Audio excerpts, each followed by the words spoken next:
Vedare tinokuchingamidzai zvekare kune chimwe chirongwa pano paZim Facebook Secrets and Confessions. Tadzoka zvekare nemamwe mamessages. Rekedzai tibva tapinda mumamessages edu atadzoka takakubatirai. Message yedu yekutanga yakamira sekudai so. Hanzi makadi zvenyu mukoma, ndinokumbirawo kuti munge muchindiposterawo nyaya yangu makavikawo chitupa changu. Ndauyawo pano ndiine confession yangu iyo yandiinayo, uye zvekare ndichidawo kuti mhuri yeZimbabwe nge ichindibatsira. So confession yangu iyo yakamira sekudai so. Mukomanashi ininiwo ndine imwe friend yangu, shamwari yangu uyu anoshandira umwe muNigerian. So iye nemurume wake vakabva vachizotenga motikari iyi vakaitenga last year, mainge muri muna October. So mukomanashi zvinhu zvekutoti zvakatondishamisa kuti ko vanhu ava vanogotenga motikari yakanaka kudaro GD6 mukoma ende vakatonoitora padealership. Ndakangonetsekana hangu, kunyangwe murume wangu akabatikana nazvo kuti ko ivo vamwe mari dzacho vari kumbodzibhajeta sei, vari kumbodzichengeta sei, apa isusu vamwe tichingoshanda everyday Sunday to Sunday, munhu hauzorore ungori kumapeace job, but still at the end of the day chaunobuda nacho panenge pasitomborina. So taingogara tichingotaura nezvayo nyaya iyi tichingoti asi chii, ko mari yacho vakamboiwana kupi, uye zvekare vari kumbosevha sei mari yacho. So mukomana achi takazoenda kumba. Friend yangu uyu iye anonwa hake doro, but anongonwa doro kana iri Christmas chete, saka tose tinobva kuma areas mamwe chete iwawo. Saka akazoti adhakwa paya ndainge nditori kumba kwake, ndokubva tatanga kutaura zvedu nyaya. Pandakaona kuti munhu ainge ava kungorotomoka, ndikabva ndati dai tapinda mumbasawira, ndava kuita kuti kana akazobatwa nehope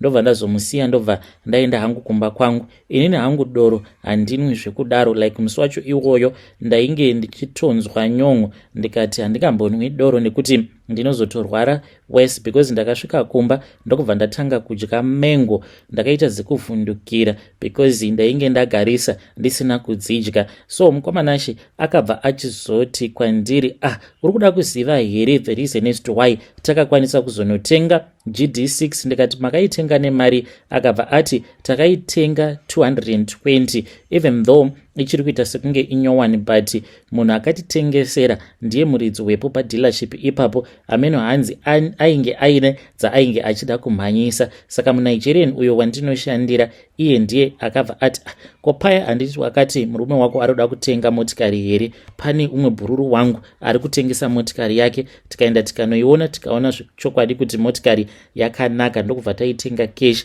Saka unoda kuziva kuti mari yacho yakabvepiko? Ndikabva ndati ndiudze, makaiwana kupi mari yakawanda kudaro 200 and something? Apa iwe uchishanda mumba, murume wako nemurume wangu vose vari vaviri vanongoita zvegarden services, saka makaiwanepi? Kasi makaromba here? Ndokubva aseka zvake. Mukomanashi akabva ati muNigerian wandinoshandira iye anopota achinditsvakira maclients, saka maclients awa anobhadhara, asi murume wangu haazvizivi. Ndokubva atorohwa neblackout kutoti chindiudza maclients uneiko zvauri kutengesa. Munhu ainge atorohwa neblackout. Ndakaita stress Christmas yose ndichingozvibvunza kuti asi shamwari yangu zviko zvaari kumbotengesera mafriends murungu wake zvaasiri kuda kundiudza. So vakabva vachizouya mukomanashi, this was I think last week, ndopa vakazobva zvavo kumusha. Takazoti takagara, ndikabva ndamurangaridza nyaya iyo yaainge akandiudza, akazosira munzira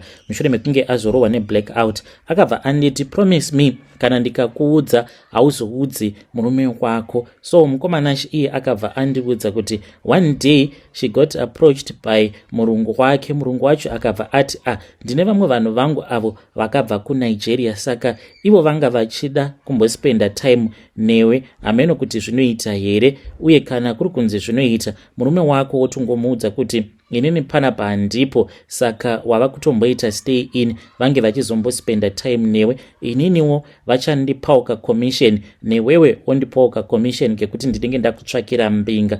Zvinoita here? Hanzi iye anoti akabva abvuma, ndokubva achizotanga kurara nawo maNigerian iwawo. Kusvika pari zvino hanzi ndo zvaanotoita. Dzimwe nguva muNigerian waanoshandira hanzi anozotoenda kumarobots obva atotsvaka vanhu vanotouya kuzotoklina pamba nekuwacha hembe. Basa rake raanenge achifanira kuti ange achiita iye hanzi anozototsvakirwa vanhu, iye anenge ari busy achifadzana dzimwe nguva hanzi nevarungu, but anotsvakirwa maclients awa nemuNigerian uyo waanoshandira. So mukomanashe ndo nyaya iyo yakandiudza. Saka ndikudawo kubvunza kubva kumhuri yeZimbabwe kuti eniwo ndopindawo here muchigemu chacho ichocho, because akati shamari macustomers acho akawandisa zvekuti ndinozotoita overload, ndotoona kutoti inini handichazvikwanisi. Hanzi vanhu vaanosevhisa vanokwana ivo kuita 20 pamwedzi, vose vanobhadhara muNigerian commission, iyewo anozopiwa mari yake yaanopiwa.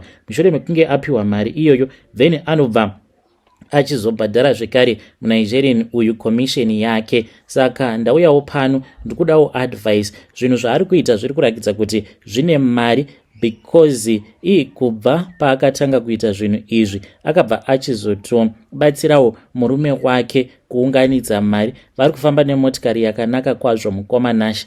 Neniwo ndinoda kuti ndinge ndichizoitawo motikari ndobva ndachizoitawo maprojects angu kumba. Kana mukaposta nyaya yangu ndisevhiseiwo, ndichange ndichizotevererawo ndiri mucomment section.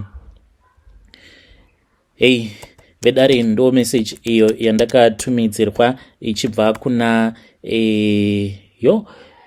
zvakangoma hazvo veduwe, ichibva kuna vanzvadzi vedu avo. Strange things indeed they do happen in this world. Hanzi ndo chibusiness chake ichocho chaari kuita, uye zvekare chakamupawo mari. Murume wacho haatozvizivi. Zvakangoma hazvo veduwe. Regedzai tibva taenda panyedu inotevera. Nyedu inotevera yakamira sekudai so. Hanzi makadi zvenyu mukomanashe, ndinokumbirawo kuti munge muchindiposterawo nyaya yangu makaviga chitupa changu. Sekuru vanguwo ivo vainge vaine garage ravo, but vaipota zvekare vachigadzira mabhazi evamwewo vainge vaine mabhazi aya ainzi machicken buses kudhara. Sekuru vangu ava vainge vari mupfumi mukoma. So zvakazoitika hanzi sekuru pavakaona kuti business ravo rainge rava kusafamba zvakanaka, ndo pavakabva vachizoenda vakabva vachizonoromba. But vana mudhara ndo vanoziva manje kuti ivo sekuru ava vakaenda vakanoromba kupi. Dambudziko riripo mukomanashe nderekuti seni zvangu ndiri kutambudzika, ndambozamawo kuti ndinge ndichipinda mumarriage, but kana ndikangopinda mumarriage ndinobva ndatanga kuomerwa neupenyu, zvekuti murume uyo wandirege ndichigara naye upenyu hunooma, zvekuti tinosvika pakushaya kana chikafu. Nhamo inenge iripo pamba ipapo inosvika pakukudzinga wega. Unombozama kushingirira but zvinenge zvichingoramba chete, zvichingoramba kudzamara wazosiyana naye murume iyeye. Asi chinozoitika ndechekuti mushure mekunge warambana naye munhu waunenge uchimbofambidzana naye, then upenyu hwake hunobva kwazototanga kutoendeka. Vakawanda varume vazhinji mukoma vandakatombogara navo kusvika vanhu mava kutogara mumukuku chaimo, but muchingonosiyana chete, otonzwa zvichitonzi munhu akazototenga chakati, munhu atova nemabusinesses. So mukomanashe ndichiuya panapa ndodawo kutoti mhuri yeZimbabwe inge ichindibatsira kuti hama dzangu ndingataurawo nadzo sei, so that ivowo vange vachinzwisisawo nyaya yangu kuti hongu uhu hurombwa hwemumhuri, but there is no need yekuti vanoramba vakangozvichengetedza zvinhu zvacho izvozvo, nekuti kugaraji kwacho mukomanashe ngatikoti garaji iri riri kuWillowvale, but riri padhuze nekuma-areas ikoko kwandataura. Saka kugaraji uko mukoma zvinonzi ndo kwakazoendeswa imwe n'anga yekuZambia mushure mekunge chikwambo chacho chapanduka, because vanonzi vakashandisa mweya wemunhu. Saka mweya uya wainge wava kuti aiwaka, inini ndiri kuda kuti unge uchindipa mukadzi. Ivo sekuru vainge vasingadi kuti vatete ivavo vange vachizoita mukadzi wechikwambo chavo sekuru. Saka zita randakapiwa ndo rainge riri zita ravo vatete vacho ivavo. Saka vabereki vanguwo hameno kuti vaizviziva here kana kuti vainge vasingazvizivi, kuti kutonditumidza kwavakaita zita iroro ravatete kwainge kuri kutozadzikisa kuti ivo vainge vagamuchira izvo zvainge zvakataurwa nasekuru kuti mwana uyo achazotumidzwa zita raMary, not her real name, ndiye achazova mukadzi wako. Saka from birth mukoma ndaingotevererwa nawo mweya wacho iwoyo wespiritual husband. Saka kugaraji kwavo uko sekuru kunonzi kwakauya ng'anga iyi hanzi yakabva yachizochera gomba then ndokubva pachizoiswa hari. Muhari umu hanzi mune zita iro rakatonyorwa kunzi Mary Chishanje, iwe uchazova mukadzi wechikwambo changu ichi chandakatora kuMozambique. Kuda kana kusada aiwa idzodzo hadzisi sarudzo dzako. So mukomana ndo chipepa chacho ichocho chakanyorwa chikabva chazoiswa muhari. Hari iyoyo inotonzi iriko kugaraji uko. Saka ndikudawo kuti mhuri yeZimbabwe inge ichindibatsira, please ndapota. Apa vehukama ivo vari kurarama upenyu hwakanaka, inini ndini ndega ndiri kungotambudzika chete. When you post my story, please tell me. I'll be following through in the comment section. Vedare ndo message iyo yandakatumidzirwa ichibva kuna vanzvadzi vedu. Ngatizamei kuti tinge tichitaura navo vanzvadzi vedu ava mucomment section. Zvakangoma hazvo vedu we. Hanzi vamwe vose vehukama vari kudya vachiguta vari mumamarriages avo, upenyu hwavo huri right, but hwangu upenyu ndo hwakamira panzvimbo imwe chete. Rekedzai tibva taenda panyedu inotevera. Nyedu inotevera yakamira sekudai so. Hanzi makadi zvenyu mukoma, ndinokumbirawo kuti muge muchindiposterawo nyaya yangu makavigawo chitupa changu. Ininiwo ndiri mudzimai uye zvekare ndine makore 33 years ekuberekwa. So nemurume wangu takati taunganidza mari ndokubva tachizoenda paFacebook tava kutsvakawo imba, but takabva taona kuti mari tainge tisina. Saka mukomana takabva tachizongotenga uri musha. So mushure mekunge tatenga musha uya wainge wakatovakwa, but chinongondirwadza ndechekuti muzukuru uyo watakatuma kuti ange achienda kunotora mapictures epamusha pacho ipapo uye zvekare nekuzongoonawo kuti painge pakamira sei, nekudawo kwekuti ainge achida mari kubvawo padhiri racho iroro, haana kuzotibudirawo pachena kuti pamba apa pane makuva akawanda. So mukoma akangoti kunokugogona sekuru kunokukuri right ende manyatso kuwana pano pari right. Ndokubva tachizotumidzira mari. Mushure mekunge tatumidzira mari isuwo ndokubva tatevera tichida kuenda kunoona musha uya watainge tabva mukutenga. Takabva taona kuti zvechokwadi painge paine zvidzimba zvainge zviripo, but hey, paityisa mukomanachi because pamba apa painge paine hembe dzainge dziripo ende vanhu vepo vanozonzi vakazotama mushure mekunge vapera kufa. Fine, takabva tazviudza kuti it is fine. Chakangokosha ndechekuti tawanawo pedu patinoti apa ndipo pedu, sezvo South Africa yacho yava kupera iyi. Saka takabva tachizounganidza mari ndokubva tachizotanga kuvaka. Takatanga kuvaka mainge muri mugore ra2017, zvinhu ndokubva zvazombooma tikazonopedza hedu mugore ra2018. So takabva tazombotanga kushanda tichiti tikuda kuzoita project rekupfuwa huku zvekare nembudzi tiri kuno. Saka pose apa pamba apa painge pachingogara mushandi ndo zviri kutinetsa, nekuda kwekuti iye anoti haana kana zvakaipa zvaakambosangana nazvo apart kungoti pamba pacho pazere makuva chete, ndo zvinongotityisei, but haana zvimwe zvinhu zvinotyisa zvaainge achimbosangana nazvo iye nemhuri yake. Nemurume wangu takabva tichizoenda kumba tichiti zvejoni izvi zvejoni zvatiramba. Takaenda kumba mukomanashi, but taiti kana takarara zviya tainyatsokunzwa